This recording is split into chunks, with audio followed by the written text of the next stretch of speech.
तुम मेरे सामने कोई भी आदमी लेकर आ जाओ, मैं उसे 3 दिन के अंदर आमिर जमीर बना सकती हूँ, देखना। अच्छा, और उस जैसी नजरें, उस जैसी मुस्कुराहट, उस जैसी नीली आंखें, क्या वो भी बना सकती हो? मेरे ख्याल में तो नहीं।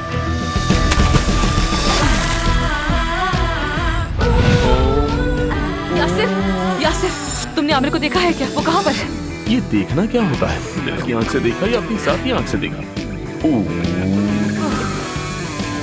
शायद गर्मी से तंग आ गई। नहीं, मैं बिल्कुल ठीक हूँ, बहुत अच्छी हूँ। यहाँ तो बहुत ठंडक है, बल्कि सच कहूँ तो मुझे तो सर्दी लग रही है। आमिर ने रिजाइन कर दिया तो वापस नहीं आएगा।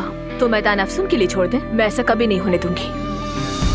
इस ऑपरेशन को करने वाले डॉक्टर का नाम है अली बचाकची और वो कई साल अमेरिका में। कौन? अली बचाकची, अफसून।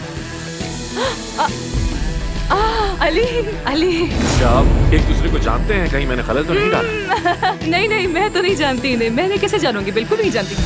अब क्या करोगी? क्या करूंगी? भाग जाऊंगी यहाँ से। तुम संभालोगी सब कुछ। मैं भाग रही हूँ। मुझे एक आइडिया है। तुम